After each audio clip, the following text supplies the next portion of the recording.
Hey YouTubers! Well, had a guy by the name of Sean from Cape Breton ask a question this morning in the comment section, and I figured I'd do a short video on it to show him in real life exactly what I mean, because sometimes it's easier to show it than it is to just write it down and explain it. So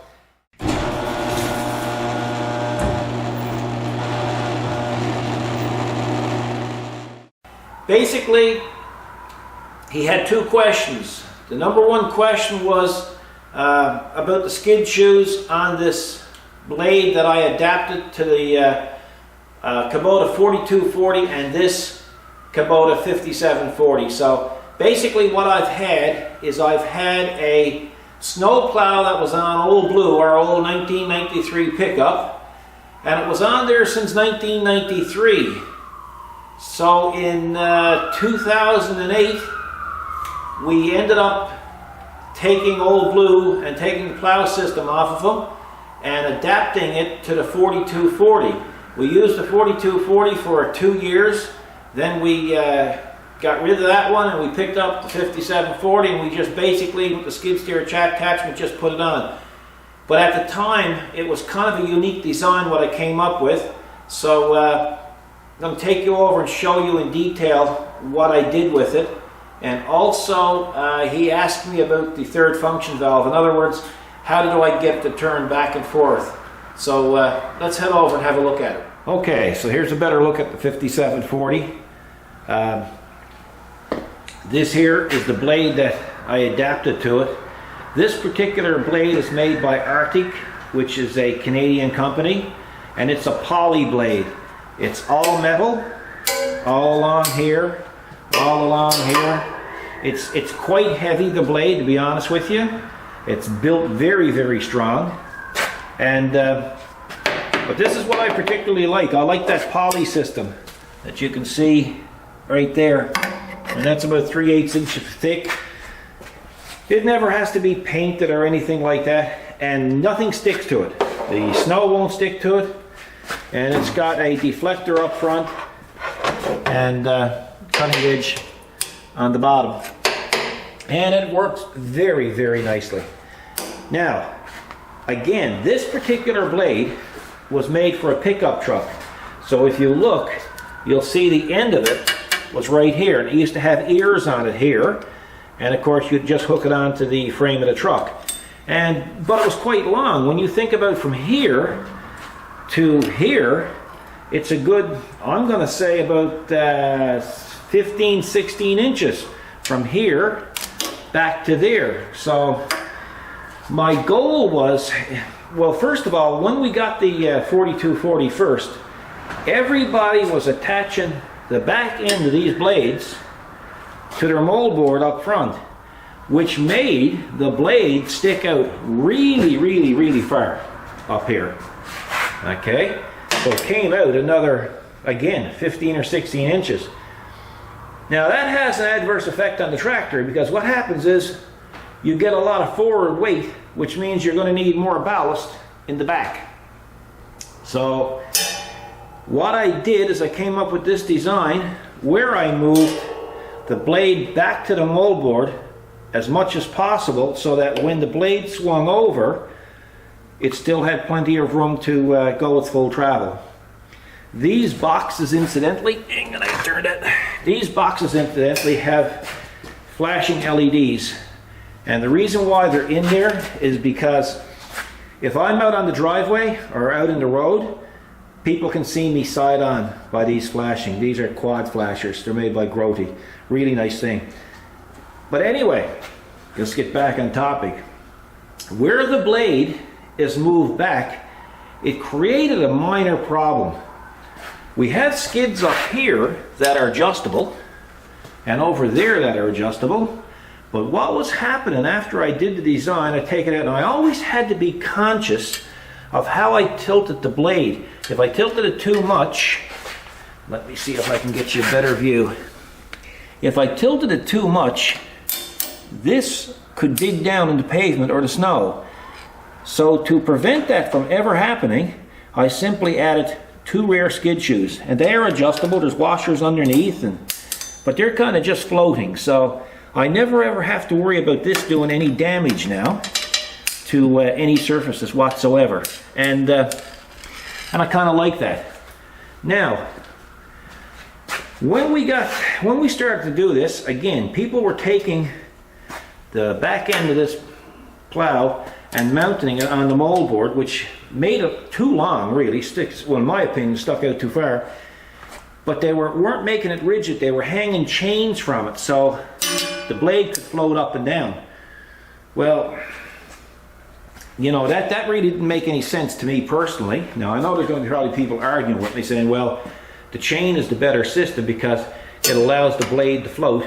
Well, for me, the float is built right into the FEL system. We have float on the lever, so the float can carry on up and down with the boom itself on the loader. So, and the other thing is, by doing it this way, it gave me down pressure whenever I needed it. So if I got into a parking lot where vehicles were running over slushy snow and had it compacted hard, I just tilt the blade a little bit more, and the cutting edge along with the down pressure would take care of the hardened snow. So there's another couple of mods that I made. There's actually 2 more mods that I made to improve this design. When it was on the pickup truck, this whole blade trips. It swivels here, and what used to happen when it would trip, when you'd hit something hard, it would go ahead, and then when you let go, it would come back with a vengeance. It would come back and bang up here on these stops. So what I did when we started adapting to the tractor is I came up with a double acting shock, and I made the brackets. So now when it trips, it comes back slow. The other thing that I did, and I'd done this before I did that, is under here there's pockets, 2 pockets. It's just the way the design is. Say for instance you put a bracket here, well then snow could gather up here. So what I did is I covered these over with these brackets that I made up, so that if snow got in there or ice, it couldn't flick back on the hood like it did in the past. That being said, if I had to do this mod, I wouldn't have had to do this mod after. I did this mod first to prevent flicking back of the snow, but it kind of looks nice and it kind of gives it a finished product. Yeah, so that blade has actually been on the go since well, 1994, and it's in perfect condition. It's just a fabulous blade. This was a blank that I bought from our dealer, and I just reinforced the moldboard. And you know, these things got major hours, not major hours, but well, I mean, from the pickup truck plowed commercially for 13 years, so it was on the go pretty well all the time. And I would say altogether there's 500 hours on that blade on the tractors. The cutting edge, that's had 1 replacement in all the years. So in 23 years, that's the second cutting edge, and that's still on its first edge. So I can flip it over and go back to this other edge here too if I need be, which is pretty good.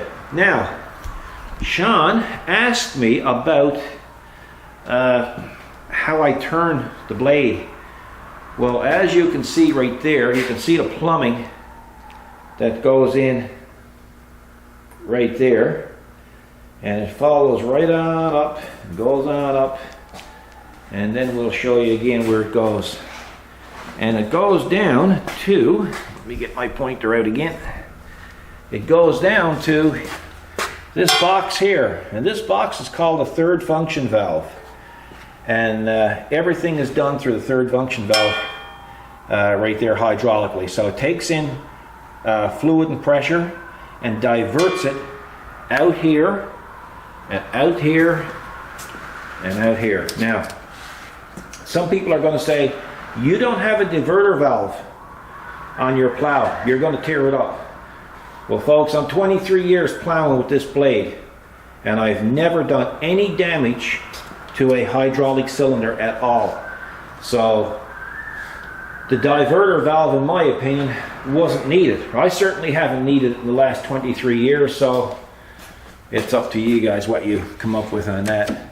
Now let's look in the cab. So this here is the switch for the third function valve. I can turn on the valve right here with this lighted switch here. Turn it on, turn it off. And I'll take you over to the other side so I can show you what the buttons look like on that particular lever. Okay. You can see the tractor is very clean. I put a towel in there to soak up the water if I'm getting in and out in the snow. Now, here is a button here for turning one way, and there's the button there for turning the other. And again, there's the switch for turning it on and off. So it works quite well, and I've never had any issues with it. It's been a really good system. So that's basically it. So the main thing with these things, if you're planning on ever doing one, is try to get your blade back as close to your moldboard as possible, yet allowing your blade to turn its full distance. And also put your pads in the rear. That way the rear section of the A-frame is not digging into your pavement or into your gravel or into whatever surface you're plowing on. Other than that, I think that's going to be it. So before anybody goes on attack mode and notices the Coyote Killer sticker on it, it was a bit of a joke at the time. I personally have nothing against Coyote, the Coyote product. What happened was initially back in 2008, we had an order put in to buy a Coyote tractor. But the people we were buying it from couldn't deliver on time. We needed it for a special contract, and they couldn't deliver it on time. So we ended up going over to Kubota and picking up the 4240. And basically we've called them Coyote Killers because we've never went back to Coyote, because we've always ended up with Kubota. Things may change in the near future, we don't know yet. But we kind of put it there as a reminder that maybe the Coyote dealer dropped the ball at the time, and they should have paid a little more attention to the sale, because since we've bought the 4240, we've bought 5 or 6 Kubota products. So that's 5 or 6 Coyote products that sales were dropped on. So that's why we refer to these things as the Coyote Killer. Basically, they just killed the sale of the Coyote. So that's it, folks. Trying to answer Sean's question there in Cape Breton. It's much easier to take the camera out and show you. It's a stormy day here, so I'm not doing much of anything. I'm not even standing out here in the shop. It's windy, and you probably hear the wind blowing in the background, and it's just brutal. So it's no snow, just cold, damp, windy, miserable day. A real poopy day, folks. So anyway, you guys be safe, and we're going to see you in the next video. I hope you enjoyed this little one. You guys take care, be safe, and God bless.